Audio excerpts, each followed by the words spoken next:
In the last video, we talked about what covariance was. Now let's try to find the covariance in a couple examples. All right, so here we have gasoline.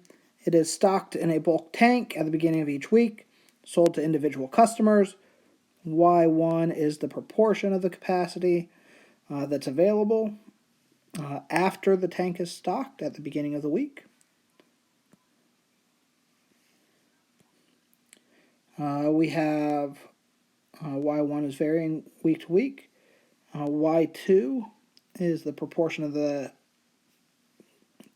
capacity that is sold during the week. So Y1 and Y2 are both proportions. Both variables take on values between 0 and 1. The amount sold, that value of Y2, it cannot exceed the amount of Y1. So our density function is shown right here. So that's our density function. So we want to find the covariance. So here, since we're taking a look at the covariance, we saw last time the covariance between two variables, y1 and y2, is the expected value of y1, y2 minus the expected value of y1 times the expected value of y2.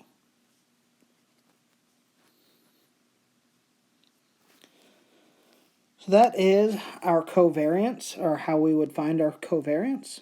So in this particular problem, let's find the expected value of y1 and y times y2. And so to do that, we need to do a double integral. So our values of y2, they're going to go from 0 to y1. And our values of y1 then are going to go from 0 to 1.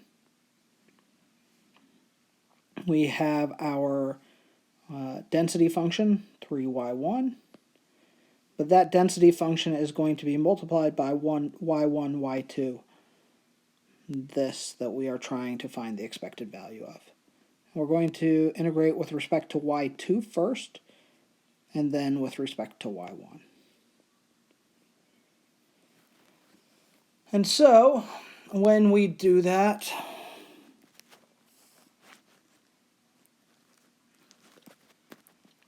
we get integral from 0 to 1. So when we integrate with respect to y2, we have like a 3/2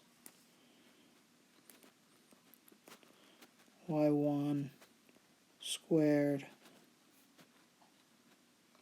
y2 squared from 0 to y1.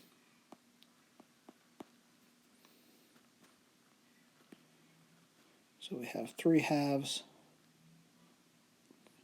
y1 to the 4th. And then when we integrate 3/2 y1 to the 4th from 0 to 1, we end up with 3/10 y1 to the 5th from 0 to 1, which is just 3/10. So that first expected value, that is this 3/10 right here. The other expected values we found in previous videos, so we won't go through that again here, but if you wanted to go through that to find the expected value of y1, you could just ignore this y2 here and take the same integral of y1 times 3y1 dy2 dy1 with those same limits of integration. And then we could ignore the value of y1 here and take this product to find the expected value of y2. But we have previously found that the expected value of y1, that is 3/4. And the expected value of y2 is 3/8. And so finally our covariance of y1 and y2 is 3/10 minus 3/4 times 3/8.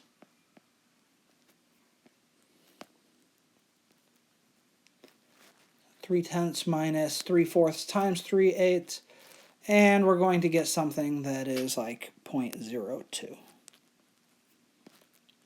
So we get 0.02 as our covariance. Beautiful.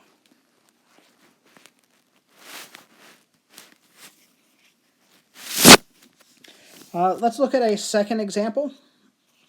So here we have a different joint density function. We want to know what is our expected value of y1 times y2 again.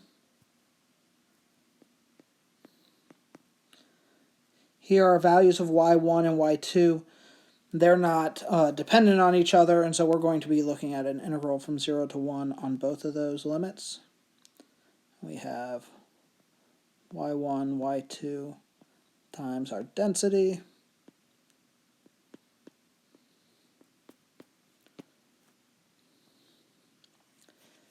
And so when we integrate with respect to y2 first, we end up with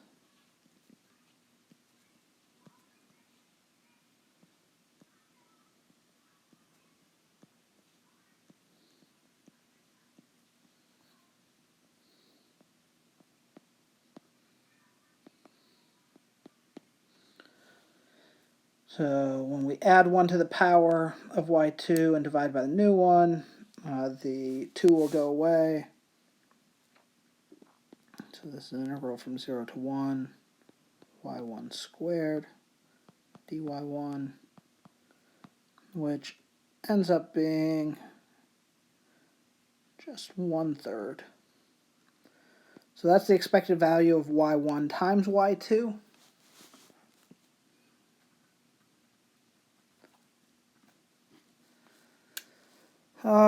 These ones we have also done previously. So the expected value of y1 here was simply 2/3. And the expected value of y2 was 1/2. And so our covariance here between y1 and y2 is 1/3 minus 2/3 times 1/2, which times 1/2,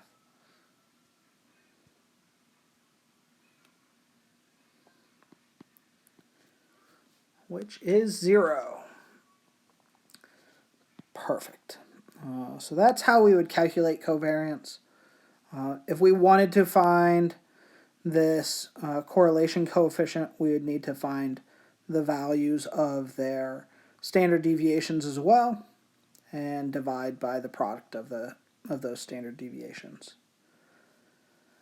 One final thing, if y1 and y2, if those are independent random variables, then the covariance is equal to 0.